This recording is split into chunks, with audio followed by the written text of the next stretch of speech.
तो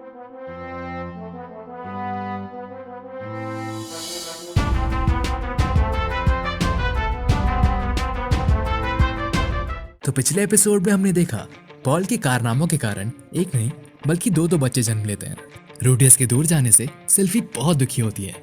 वो सिल्वी को अपने साथ रानोआ यूनिवर्सिटी ले जाने की सोचता है, पर पैसों की कमी के कारण वो अपने डैड पॉल को एक जॉब के लिए पूछता है। हालांकि पॉल उसे एक बहुत ही अतरंगी तरीके से जॉब के लिए भेजता है। अब आगे तो एपिसोड की शुरुआत में हम देखते हैं रूडियस और घिलेन को, जो कि कैरेज में बैठे होते हैं। हम देखते हैं रूडियस को इन हालातों के बारे में कुछ अच्छा महसूस नहीं हो रहा होता और इसलिए वो घिलेन से उसके डैड के बारे में पूछता है। वो कहता है, मिस घिलेन, क्या मेरे डैड ने इससे पहले कि रूडियस अपना सेंटेंस खत्म करता उससे पहले घिलेन उससे कहती है, मुझे सिर्फ और सिर्फ घिलेन बुलाओ, मिस लगाने की जरूरत नहीं। जिसके बाद वो रूडियस के मुंह पे एक लेटर फेंकती है और कहती है कि ये उसके डैड ने दिया। वो रूडियस से कहती है, मुझे पढ़ना लिखना नहीं आता, इस लेटर को जोर से पढ़ो ताकि मैं भी सुन सकूं। रूडियस उस लेटर को उठाता है और उसे पढ़ना शुरू करता है। हम देखते हैं कि उस लेटर में पॉल ने लिखा है, मेरे प्यारे बेटे रूडियस, मैं जानता हूँ तुम अभी उलझे हुए होगे कि आखिर चल क्या रहा। मैं तुम्हारे सामने बैठी मस्कुलर लड़की से पूछने को कहता, पर उसका दिमाग भी मसल से भरा हुआ है तो वो समझा नहीं पाएगी। ये सब सुनकर घिलेन काफी ज्यादा गुस्सा हो जाती है और कहती है, तुम्हारी ये सब कहने की हिम्मत भी कैसे हुई। जो देखकर रूडियस कहता है, आराम से, ये बस एक मजाक था। और ये सुनकर घिलेन शांत हो जाती है। रूडियस लेटर को आगे पढ़ते हुए कहता है, ठीक है तो अब पॉइंट पर आते हैं। ये बात है तुम्हारी जॉब के बारे में। तुम राव में एक 9 साल की लड़की को मैजिक में ट्यूटर करोगे। इतना पढ़ने के बाद रूडियस अपने मन में कहता है, अच्छा ये उस जॉब के बारे में है। मैं चाहता तो यही था, पर मुझे बेहोश करने की क्या जरूरत थी। ये सोचकर वो आगे बढ़ने लगता है। तुम्हारे सामने बैठी लड़की वहां पर तलवारबाजी सिखाती है, जो कि अब तुम्हें भी सिखाएगी। शर्त तो ये थी कि तुम्हें भी उसे कुछ सिखाना पड़ेगा। तो उसे कह देना कि तुम्हारे मसल से बने दिमाग में समझाने में भी कुछ नहीं घुसेगा। ये सुनकर घिलेन का दिमाग खराब हो जाता है और वो अपनी तलवार बाहर निकालने लगती है। लेकिन इसके बाद रूडियस डर के कारण वो लेटर बहुत जल्दी पढ़ने लगता है। खैर जो भी हो, वो बहुत ताकतवर है और ऊपर से स्वर्ड्समैन किंग भी है। तुम्हारे पापा भी उसे कभी नहीं हरा पाए। खैर बेट की बात अलग है। ये सुनकर घिलेन का गुस्सा शांत हो जाता है और रूडियस सोचता है कि उसके पापा लड़कियों में काफी मशहूर। जिसके बाद वो लेटर पढ़ना जारी रखता है। तुम्हें उसे पढ़ना लिखना, अरिथमेटिक और मैजिक ये सभी सिखाने हैं पूरे 5 साल तक। इन 5 सालों में तुम ना ही घर लौट सकते हो और ना ही कोई लेटर लिख सकते हो। ये सुनने के बाद रूडियस थोड़ा चौंक सा जाता है और लेटर पढ़ना कंटिन्यू रखता है। मुझे लगता है कि तुम सिल्वी पर कुछ ज्यादा ही डिपेंड हो रहे हो। ये उसके और तुम्हारे दोनों के लिए अच्छा नहीं है। तो इसलिए मैंने ये डिसाइड किया है कि तुम अब वहीं पर रहोगे, खाओगे, कमाओगे और बड़े होगे। मैं उम्मीद करता हूँ कि तुम एक बढ़िया आदमी बनोगे, तुम्हारे पापा पॉल की तरफ से। वैसे तुम्हें उस बच्ची के साथ जो करना है करो, लेकिन वो मस्कुलर लड़की मेरी है तो उससे अपने हाथ दूर रखना। यहाँ पर लेटर खत्म हो जाता है। ये सुनकर घिलेन रूडियस से कहती है, ये लेटर जेनिथ को भेज देना। रूडियस एग्री करता है और इसके बाद हम देखते हैं कि रूडियस सिल्वी के बारे में सोच रहा होता है। वो कहता है, जो भी हुआ मुझे रिग्रेट नहीं पा रहा है। मैं कम से कम साल में एक बार तो उससे मिलना चाहूंगा। इस सब के बाद रूडियस अपने डेस्टिनेशन पर पहुंचता है और हम देखते हैं कि वो एक आलिशान घर में होता है।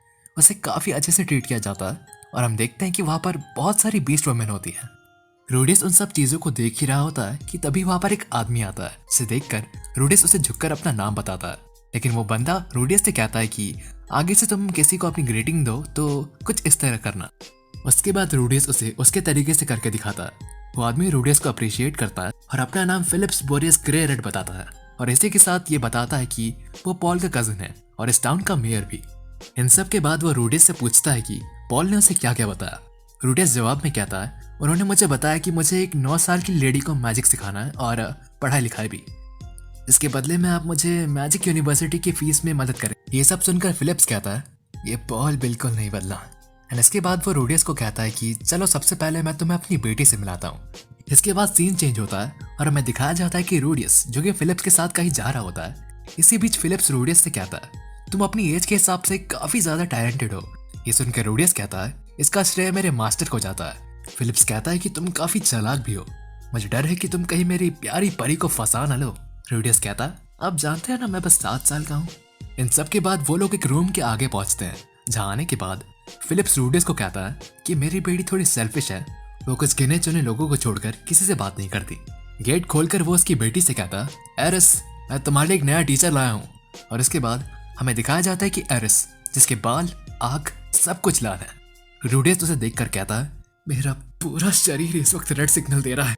इतना कहकर वो हिम्मत जुटाता और एरिस के पास जाकर उसे अपना नाम बताता, लेकिन एरिस उसे देखकर कहती है कि तुम तो मुझसे भी छोटे हो। रूडियस ये सुनकर कहता पर मैं वो कर सकता हूँ जो आप नहीं कर सकती, और ये रूडियस की सबसे बड़ी गलती थी। एरिस उसके पास आती है और उसे एक थप्पड़ मारती है और वो कहती है तुम्हें कैसे पता कि मैं क्या कर सकती हूँ और क्या नहीं। लेकिन रिटर्न में रूडियस भी उसे थप्पड़ मारता है और कहने लगता है अब पता लगा एक थप्पड़ पड़ने पर कैसा लगता है। इससे पहले कि रूडियस अपनी बात खत्म कर पाता उसे एक काफी जबरदस्त मुक्का पड़ता है जिससे रूडियस नीचे गिर जाता है। इसके बाद एरिस रूडियस पर चढ़ जाती है और उसे मुक्के पे मुक्का मारने लगती है। रूडियस जैसे तैसे मैजिक इस्तेमाल करके वहां से भाग जाता है और वो जाके एक टेबल के नीचे छुप जाता है। एरिस उसे ढूंढ नहीं पा रही होती। रूडियस काफी ज्यादा डरा हुआ होता है और कहता है थोड़ा सा सेल्फिश होना इससे कहते हैं क्या। जिसके बाद वो पॉल को कोसने फिर शाम का सीन दिखाया जाता है जिसमें रूडियस फिलिप्स के पास आता है काफी थका हुआ। फिलिप्स रूडियस से उसके आज के दिन के बारे में पूछता है। रूडियस कहता है कि मैंने आज तक इतनी इनोसेंट लड़की कहीं नहीं देखी। फिलिप्स सीधा मुद्दे की बात पर आता है। रूडियस से कहता है अब तुमने क्या सोचा, कंटिन्यू करोगे या। लेकिन तभी रूडियस बोलता है नहीं मैं करूंगा, मैं अभी से अपने पापा का हंसता हुआ चेहरा देख सकता हूँ अगर मैं घर ऐसे गया। फिलिप्स ये सुनकर काफी खुश होता है और रूडियस से पूछता है कि क्या अब उसके पास कोई प्लान है। रूडियस अपने दिमाग में काफी सारी चीजें इमेजिन करता है और उसके बाद कहता है एक रास्ता है। फिलिप्स कहता है मुझे बताओ, मैं तुम्हारी मदद करने के लिए तैयार हूँ। इसके बाद हम देखते हैं कि उनका सर्वेंट उनकी बातों पे काफी ज्यादा ध्यान दे रहा होता है। सीन चेंज होता है और हमें दिखाया जाता है कि रूडियस उसके रूम में होता है और सोच रहा होता है कि उसका प्लान काम जरूर करेगा और भगवान से प्रे भी करता है। इन सब के बाद हमें दिखाया जाता है कि रूडियस एक जगह पर होता है और उसके साथ एरिस भी होती है। उन्हें देखकर लग रहा होता है कि उन्हें किसी ने किडनैप किया है, पर यह भी लग रहा होता है कि रूडियस का प्लान भी यही है। रूडियस अपने हाथों की रस्सी खोलकर कहता है ये जगह कुछ ज्यादा ही क्रीपी नहीं है, शायद उन्होंने इसे फील लाने के लिए चुना होगा। इसके बाद एरिस भी जाग जाती है और काफी जोर से चिल्लाने लगती है कि मेरी रस्सी खोल। ये सुनकर रूडियस रिप्लाई में कहता है कि अगर तुम्हें मैजिक आता तो तुम अपनी रस्सी खुद खोलकर निकल जाती। और वो एरिस से कहता है कि शायद हमें किसी ने किडनैप कर लिया। ये सुनकर एरिस जोर जोर से दरवाजा पीटने लगती है और घिलेन को आवाज लगाने लगती है। लेकिन तभी वहां पर एक आदमी आता है जो कि काफी खतरनाक दिख रहा होता है। रूडियस उसे देखकर कहता है एकदम परफेक्ट चॉइस है। एरिस उस आदमी को उल्टी सीधी चीजें बोलने लगती है। वो आदमी अब गुस्से में आ जाता है और इसलिए वो एरिस को काफी बुरी तरीके से मारता है। रूडियस अब ये देखकर समझ जाता है कि वो लोग सच में किडनैप हुए हैं। वो आदमी एरिस को पीटने के बाद जाते जाते रूडियस को भी एक मुक्का मार देता है। मुक्का खाने के बाद रूडियस स्माइल करता है, जिसे देखकर वो आदमी कहता है कितना क्रीपी लड़का है ये। उस आदमी के जाने के बाद रूडियस उसकी और एक दूसरे आदमी की बातें सुनने लगता है, जिसे सुनने के बाद रूडियस को सच में कंफर्म हो जाता है कि वो किडनैप हुए हैं। इन सब के बाद रूडियस जल्दी से एरिस को हील करने लगता है, लेकिन वो एरिस को पूरी तरह से हील नहीं करता। एरिस रूडियस से कहती है कि वो उसे पूरी तरीके से हील करे। रूडियस कहता है कि अगर मैंने तुम्हें पूरी तरह से हील किया तो तुम मुझे वापस पीटने लगोगी और चिल्लाने लगोगी। जिसके बाद वो एरिस को कहता है कि अपने आप खुद को हील कर लो। एरिस कहती है कि उसे हील मैजिक नहीं आता। ये सुनकर रूडियस उसे रिप्लाई में कहता है अगर तुमने सीखने का ट्राई किया होता तो तुम्हें पक्का आता। इसके बाद रूडियस सोचने लगता है कि अब उसे क्या करना चाहिए। वो पहले तो लड़कर वहां से भागने की सोचता है, लेकिन फिर वो आइडिया ड्रॉप कर देता है क्योंकि इससे एरिस पर बुरा असर पड़ेगा।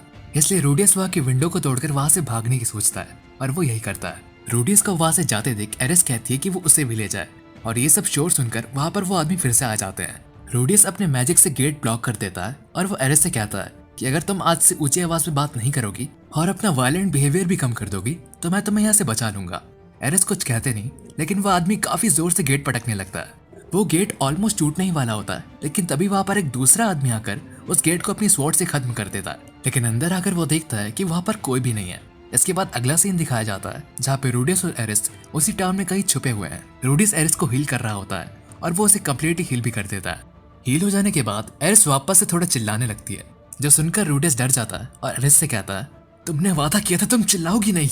इसके जवाब में एरिस बोलती है कि मैं तुम्हारे साथ अपना प्रॉमिस क्यों रखूं। और ये सुनकर रूडियस कहता है कि ठीक है, फिर हमारे रास्ते यहाँ से अलग अलग होंगे।